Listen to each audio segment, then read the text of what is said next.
Yo, what's up, dudes?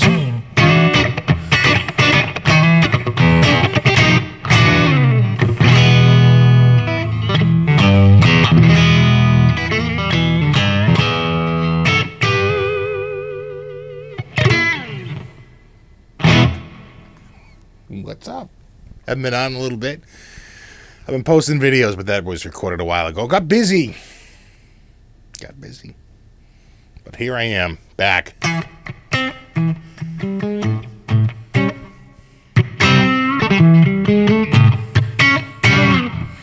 So I was surfing around Guitar Center used, which I've been known to do. And I saw this. Check out the new axe. All right, now I said I wasn't going to buy a guitar again for this year. And then when I posted the Charvel video and I said, check out Bobby's new guitar, people were like, I thought you said you weren't buying another guitar. I said, this is Bobby's. It's Bobby's. But this one isn't. This one is mine. So I'm looking on Guitar Center used and I see Ibanez S420, $299. And those of you who are Ibanez enthusiasts, is that an S420? An S420 right there. Check out the back. Anybody? Bueller? Satch Boogie? You know what this is. It's an Ibanez 540R Radius. Much more expensive guitar than an S420. So, I just think it's that, you get the younger guys, these guitars, they just have no idea what they are. And the manager, was managing a bagel shop 2 years ago, and he's a business guy, right? So he has no idea. He's like, yeah, whatever you say, dude. So you see these out there. So this is an 88, and that's an 88. But if you notice, this one has the little mini dot inlays, and this one has much bigger dot inlays, and that has a different neck. This neck is smaller, more like the Wizard. Having played countless Wizard necks, I own, 1, 2, 3, is it just 3? 4. Yeah, 4 Wizard necks, 1, 2, 3, 4. And then I think, what do they call the one on the RG3120? I think they call that the Ultra, right? And is that what they call that one too, the Ultra? Because it feels different than all of them. That's almost like the Wizard U. Not the Wizard 2, the Wizard U, because it has a very strong U shape to it. It's actually a millimeter narrower side to side at the nut, but it's a millimeter thicker front to back. So that definitely feels like deeper but thinner. It's hard to explain, but they feel different, even though this is a 1988 and that's a 1988. So kind of a transitional year.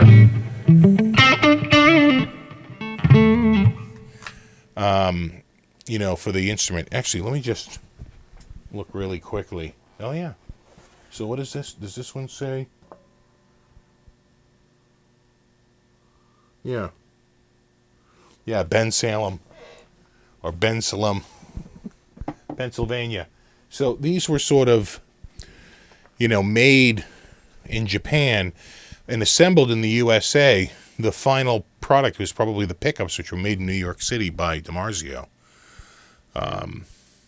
This guitar has not just a different neck, but it also has this sort of tremolo feature that was short-lived, very beloved, and kind of a collector's item. And that's called the Ibanez Backstop. That one I thought was going to have it. It's like I bought that one used for $260. And I got this one for $299. And this one has the backstop. Now, if you go on to eBay and you look up Ibanez Backstop, you'll see them all there all day long for between like $190 and like $250 for the backstop. Just the backstop. They pull them out. That doesn't have the holes in the back where it would have been mounted, so I don't think that ever had a backstop in it. This one did. So that obviously, maybe it's a later in the year model, because then they transitioned to a larger dot, I think in 89. But the smaller dot was still out there in stock, right? Use whatever they have through 89. So if you look at the breakdown on, say, like the Ibanez Wiki, this guitar with the small dots is like 87, 88, 89, and that one's like 88, 89, like 90. And then I think they go back to small dots, I forget. But they're sort of all over the place with this model. And this is the precursor to the Joe Satriani. And, you know, it's a great guitar. Basswood body, maple neck, rosewood fingerboard. You know, DiMarzio made pickups. It came in, it was filthy. And the guy had disassembled. He had disassembled the Ibanez backstop. It's probably too perplexing. But if you don't know what a backstop is, it adds like a notch to a floating tremolo. So a floating tremolo has an equilibrium between the strings and the springs, right? They equal each other. If the strings had more tension, it would pull the bridge forward. And if the springs had too much tension, it would bring the bridge down, right? The bridge would tilt down. So we don't want it to go, we want it to be even, right? And,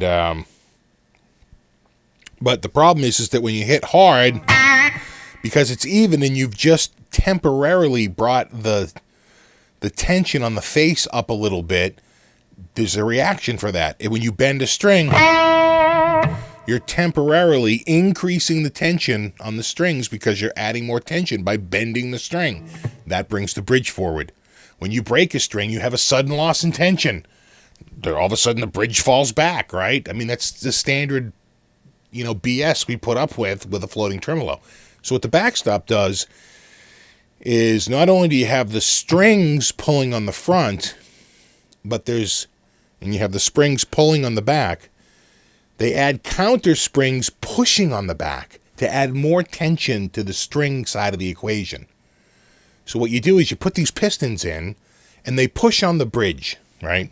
And what happens? It falls, right? It goes like, when you're done putting it in, it's flat and it's out of tune because the bridge is tilted up from the extra tension from the pistons.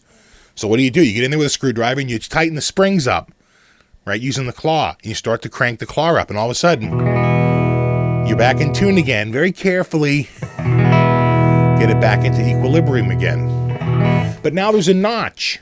There's a notch at this point. Extra tension. So if you break a string, that extra tension keeps the bridge from falling back because the pistons are there to push against it. And when you pull up, the springs have extra tension pulling the other way, so the bridge doesn't fall down. And it's basically tremolo stabilization.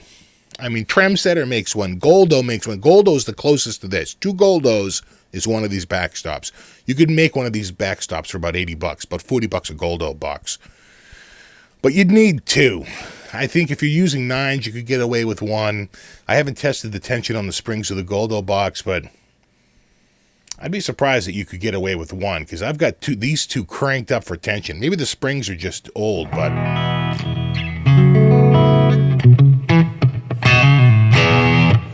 think I had the distortion box off here. Let me turn the distortion box back on. We'll bring the drive down a little bit.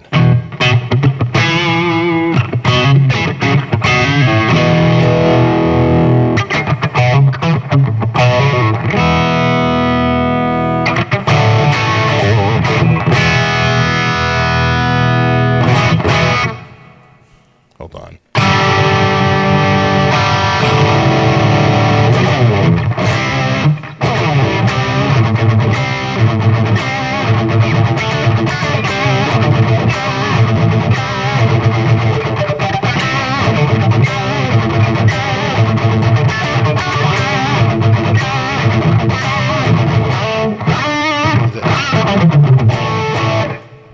Something like that.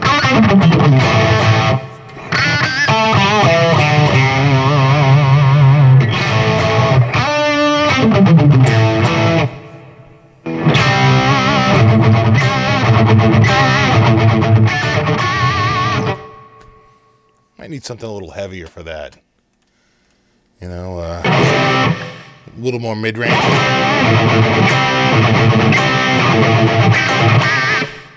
Almost too much mid. Yeah, I like that. It has a little bit more bass to it.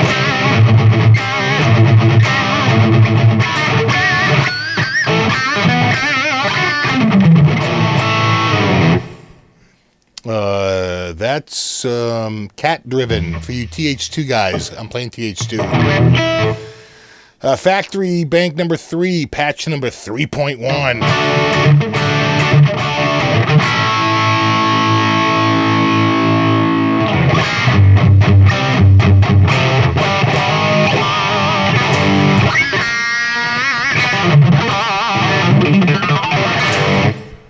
So it's, you know, it's just a kind of a cool buy, and that's why I did it. And this is the last one. Christ, it's like December 2nd.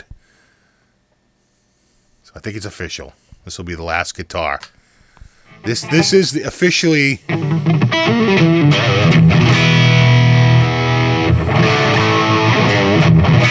the last guitar of 2014. And I'm already looking forward to 2015. All right, guys. That's it.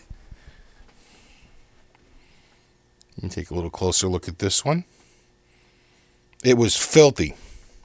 You know, take a quick look at my Facebook page. You'll see it was a dog. But polished the frets and cleaned all the gunk off of it and fixed up the old tremolo system, and it's working pretty good.